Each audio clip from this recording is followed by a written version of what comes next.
হাবিশিনিয়ার বাদশাহের পক্ষ থেকে ইয়ামেনে আব্রাহা নামক একটা শাসনকর্তা ছিল। সে দেখল গোটা আরবের লোকেরা মক্কার কাবা শরীফে হজ করতে যায়। বিষয়টি তার মোটেও পছন্দ হলো না। তার ইচ্ছা হলো মক্কার পরিবর্তে সবাই আমাদের দেশে আসুক। এ লক্ষ্য বাস্তবায়নের জন্য সে ভাবল, কাবার গৃহে অনুকরণে আমাদের এখানে একটি উচ্চ মর্যাদা সম্পন্ন গির্জা নির্মাণ করতে হবে। তাতে বিনোদন ও চিত্তাকর্ষণের সব ধরনের উপায় উপকরণ থাকবে। তা হবে সর্বোচ্চ জাঁকজমকপূর্ণ। তাহলে মানুষ মক্কার সাদাসিধে সেই কাবা বর্জন করে মূল্যবান পাথরে সজ্জিত এই কাবার দিকে ছুটে আসবে। এতে করে মক্কার হজ পর্ব বন্ধ হয়ে যাবে। সে এ উদ্দেশ্যে ইয়েমেনের রাজধানী সানাআয় একটি কৃত্রিম কাবার ভিত্তি স্থাপন করে। সেখানে সে মন খুলে টাকা পয়সা ব্যয় করে। কিন্তু এত কিছুর পরও মানুষ সেদিকে আকৃষ্ট হয়নি। আরবরা, বিশেষ করে কুরাইশ গোত্রের লোকেরা যখন আব্রাহার এই কৃত্রিম কাবা সম্পর্কে জানতে পারল, তখন চরম উত্তেজিত হয়ে পড়ল। একজন তো ঘৃণা ভরে উক্ত কাবায় গিয়ে মলত্যাগ করে আসলো। কারো কারো মতে আরবের একজন লোক আগুন দিয়ে জ্বালিয়ে দিয়েছিল। এক সময় ওই আগুনের একটি ফুলিক্য বাতাসের সঙ্গে উড়ে গিয়ে পড়ল ওই ভবনে। আব্রাহা এতে রাগান্বিত হয়ে কাবা শরীফকে ধ্বংস করার শপথ করে। শপথ অনুযায়ী বিপুল সংখ্যক হাতি সংবলিত সৈন্যদল নিয়ে বাস্তবে সেই কাবা শরীফ ধ্বংস করার জন্য উদ্দেশ্যে রওনা হলো। পথে আরবের যে গোত্র তার প্রতিরোধ করে, তাদের সাথে সে যুদ্ধে লিপ্ত হয় এবং তাদেরকে পরাজিত করে, তাদেরকে হত্যা করে। নবীজি সাল্লাল্লাহু আলাইহি সাল্লামের দাদা আব্দুল মুতালিব ছিলেন তখন কুরাইশ গোত্রের নেতা এবং তিনি ছিলেন কাবা শরীফের মুতাওয়াল্লি। তিনি এ সংবাদ জানতে পেরে বললেন, লোক সকল, তোমরা নিজেদেরকে রক্ষা করার ব্যবস্থা করো। একমাত্র কাবার মালিকই কাবাকে রক্ষা করবেন। আব্রাহা পথ পরিষ্কার দেখে বিশ্বাস করে নিল যে এখন আর কাবা ধ্বংস করা কঠিন কাজ নয়, কারণ সেদিক থেকে মোকাবেলা করার কেউ ছিল না। আব্রাহা যখন মক্কার নিকটবর্তী মুহাজ্জার উপত্যকার নিকট পৌঁছল, তখন সমুদ্রের দিক থেকে হলুদ আর সবুজ রঙের ক্ষুদ্র ক্ষুদ্র পাখির ঝাঁক আসতে লাগলো। প্রতিটি পাখির ঠোঁটে এবং পাংখায় ক্ষুদ্র ক্ষুদ্র কঙ্কর ছিল। ওই পাখিগুলো সৈন্যদের উপর কষ্করের বৃষ্টি বর্ষণ করতে লাগলো। আল্লাহর কষ্কর জাতীয় সেই পাথরগুলো বন্দুকের গুলির চেয়ে বেশি কাজ করল। যারই গায়ে লাগতো একদিক থেকে প্রবেশ করে অপর দিক থেকে বেরিয়ে যেত। শরীরে এক আশ্চর্য ধরনের বিষাক্ত উপাদান রেখে যেত। তাতে অনেক সৈন্য ঘটনাস্থলে প্রাণ হারায়। আর যারা পালায়ন করে তারা মহা কষ্ট ভোগ করে মৃত্যুর মুখে পতিত হয়।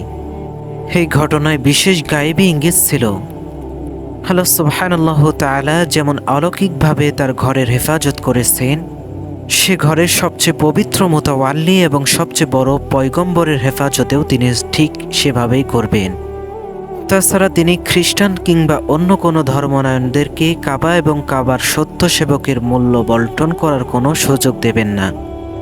পবিত্র কোরআনুল কারিমে সূরা ফিল এই ঘটনার উল্লেখ করা হয়েছে। বিভিন্ন তাফসিরে উল্লেখ রয়েছে যে ইয়েমেনের প্রদেশের কোনো একটি বাগানের মালিক ছিল একজন আল্লাহ ভীরু লোক।